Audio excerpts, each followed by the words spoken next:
बिस्मिल्लाहिर्रहमानिर्रहीम। वज़ीर तलबा, आज की इस वीडियो में हम 9th मैथमेटिक्स के chapter number 12 and chapter number 13 के इम्पोर्टेंट जो हैं ये थ्योरम्स और शॉर्ट क्वेश्चंस के बारे में जानेंगे। तो वीडियो पर जाने से पहले चैनल को सब्सक्राइब कर लें और बेल आइकन को प्रेस कर दें। चलते हैं वीडियो की तरफ। तो ये चैप्टर जो है ये थ्योरम्स के लिहाज से बहुत इंपॉर्टेंट चैप्टर है। तो इस चैप्टर में से एक थ्योरम जो वो मस्ट आता है। टोटल इस चैप्टर में 6 थ्योरम्स हैं। तो सबसे पहले अगर चैप्टर की बात की जाए तो यहाँ पे चैप्टर का इंट्रोडक्शन दिया हुआ है, तो ये आपने रीड कर लेना है। उसके बाद इंट्रोडक्शन के बाद यहाँ पे आपको हेडिंग नज़र आ रही है, right bisector of a line segment. ये इम्पोर्टेंट जो है ये शॉर्ट क्वेश्चन है, ये आपने लाजमी करना है, एग्जाम के पॉइंट ऑफ व्यू से काफ़ी इंपॉर्टेंट है। इसी तरह जो नेक्स्ट हेडिंग है, by sector of an angle, ये भी एज आ शॉर्ट क्वेश्चन एग्जाम में काफ़ी दफ़ा आ चुका है। तो ये आपने दोनों जो क्वेश्चन हैं ये लाजमी जो है एज आ शॉर्ट क्वेश्चन तैयार करने हैं। नेक्स्ट आपको थ्योरम नंबर 1 नज़र आ रहा है। ये थ्योरम काफ़ी इंपॉर्टेंट है और बड़ा आसान सा थ्योरम है। तो ये आपने सारा करना है, ठीक है। ये टोटल 8 मार्क्स का होता है, तो ये आपने जो है वो सारा करना है। उसके बाद नेक्स्ट हमारे पास थ्योरम नंबर 2 है, जो कोई थ्योरम नंबर 1 का कन्वर्स है। तो ये आपने जो है इसको भी लाजमी पूरा करना है। ये भी टोटल 8 मार्क्स का होगा। मार्क्स की डिस्ट्रीब्यूशन कुछ इस तरह होती है कि गिवन का एक नंबर होता है, प्रूफ का एक नंबर होता है, कंस्ट्रक्शन का एक नंबर होता है, डायग्राम का एक नंबर होता है। उसके बाद प्रूफ में स्टेटमेंट और रीजन के जो है वो टोटल 4 मार्क्स होते हैं। नेक्स्ट आगे चलते हैं। तो हमारे पास एक्सरसाइज 12.1 आती है, ये आपने स्किप करनी है, इसमें से कोई क्वेश्चन नहीं आता। नेक्स्ट हमारे पास थ्योरम नंबर 12.3 थ्योरम है इस चैप्टर का। ये काफ़ी इंपॉर्टेंट थ्योरम है, तो ये आपने जो है वो लाजमी करना है। और ये बॉक्स में जो पॉइंट्स दिए गए हैं तो ये एमसीक्यू के पॉइंट ऑफ से काफ़ी इंपॉर्टेंट है। नेक्स्ट थ्योरम है थ्योरम नंबर 4। ये भी इंपॉर्टेंट थ्योरम है और ये काफ़ी आसान सा थ्योरम है। ये आपने मुकम्मल जो है इसको वो अच्छी तरह तैयार करना है।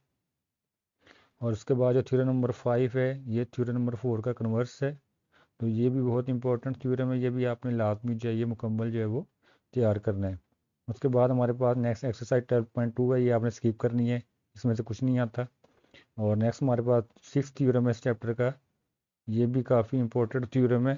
जो थ्योरम नंबर 3 है और जो थ्योरम नंबर 6 है, ये इनकी स्टेटमेंट्स काफ़ी आपस में मिलती जुलती हैं। तो ये ज़्यादातर बच्चे जो कंफ्यूज हो जाते हैं, तो इनकी स्टेटमेंट्स को आपने लाजमी जो है वो माइंड में रखना है। तो ये 6 के 6 थ्योरम जो हैं वो काफ़ी इंपॉर्टेंट है, ये सारे आपने जो है वो तैयार करने हैं। नेक्स्ट हमारे पास एक्सरसाइज 12.3 है, ये आपने स्किप कर देनी है, इंपॉर्टेंट नहीं है। उसके पास हमारे पास रिव्यू एक्सरसाइज है, इसमें जो क्वेश्चन नंबर 1 है, फिल इन ब्लैंक्स, ये आपने छोड़ देना है। और उसके बाद क्वेश्चन नंबर 2 जो है ये इंपॉर्टेंट शॉर्ट क्वेश्चन है।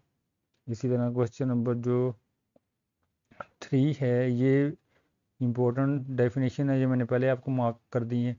क्वेश्चन नंबर 4 जो है ये भी आपने लाजमी करना है। क्वेश्चन नंबर 5 काफ़ी इंपॉर्टेंट है। और क्वेश्चन नंबर 6 जो है इसका फर्स्ट पार्ट जो है ये भी एज आ शॉर्ट क्वेश्चन एग्जाम में आ चुका है।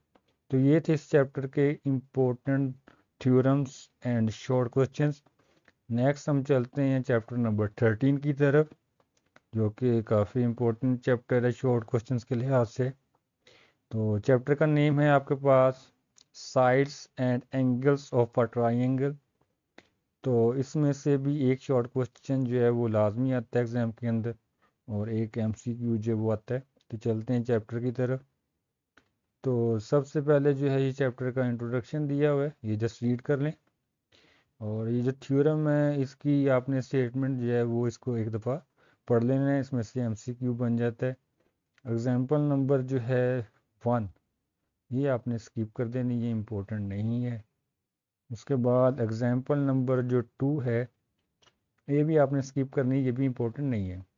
थ्योरम नंबर जो 2 है इसकी आपने हेडिंग जस्ट रीड कर लेनी है। और उसके बाद जो है आपने ये थ्योरम स्किप कर देना है। एग्जाम्पल जो है ये भी आपने जो है इसकी स्किप कर देनी है।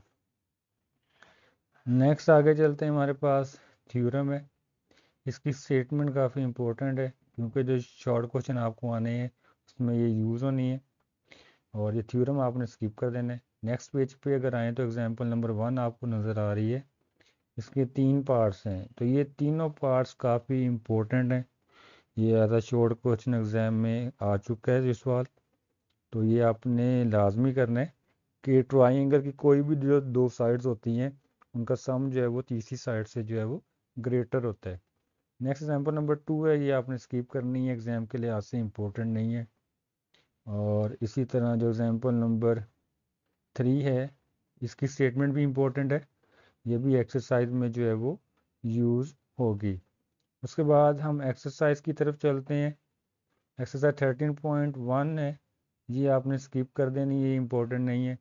उसके बाद जो फोर्थ थ्योरम है, ये जो है ये आपने स्किप कर देना है, इसकी जस्ट हेडिंग पढ़ लीजिएगा, इसमें से एमसीक्यू जो है वो बन सकता है। उसके बाद हमारे पास जो है वो एक्सरसाइज आ रही है 13.2, तो ये भी आपने जो है ये स्किप कर देनी है, ये इम्पोर्टेंट नहीं है। उसके बाद रिव्यू एक्सरसाइज में आए, तो इसमें क्वेश्चन नंबर 1 जो है ये फिल इन ब्लैंक्स है, ये आपने स्किप करना, इंपॉर्टेंट नहीं है। और क्वेश्चन नंबर 2 जो है ये भी आपने स्किप कर देना है। क्वेश्चन नंबर 3 काफ़ी इंपॉर्टेंट है, एज अ शॉर्ट क्वेश्चन आ चुका है। इसी तरह जो क्वेश्चन नंबर 4 है, ये भी इंपॉर्टेंट शॉर्ट क्वेश्चन है। क्वेश्चन नंबर जो 5 है, ये भी इंपॉर्टेंट जो है ये शॉर्ट क्वेश्चन है, ये आपने लाजमी जो है वो करना है। इसी तरह क्वेश्चन नंबर 6 की बात करें, तो ये भी इंपॉर्टेंट शॉर्ट क्वेश्चन है।